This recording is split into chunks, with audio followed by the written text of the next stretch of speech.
අනාගතයේ අප හිතූ පමාවෙන් පරිගණක පාලනය කරන්න පුළුවන් වුණොත් ඔව් ඊලොන් මස්ක්ගේ නියුට්‍රාලින්ක් ව්‍යාපෘතිය අද ඒ හීනය සැබෑ කරමින් ඉන්නවා. නියුට්‍රාලින්ක් කියන්නේ කාසික ප්‍රමාණය කුඩා චිප් එකක්.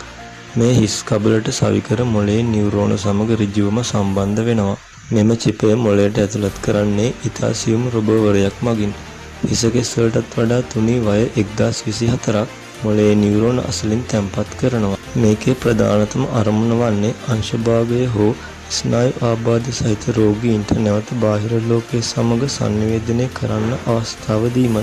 චිපේ මගින් මොළයේ සංඥා ලබාගෙන ඒවා බ්ලූටූත් හරහා පරිගණකයකට හෝ දුරකථනයකට යොමු කරනවා. එවිට අපිට හිතන දේ තිරය මත ක්‍රියාත්මක වෙනවා.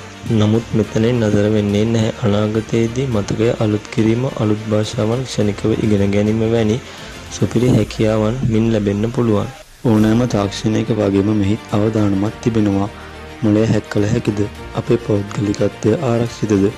මේවා තාමත් විවාදයට බඳුන් වන කරුණු. තාක්ෂණයේ මේ විප්ලවය ගැන ඔබ මොකද හිතන්නේ?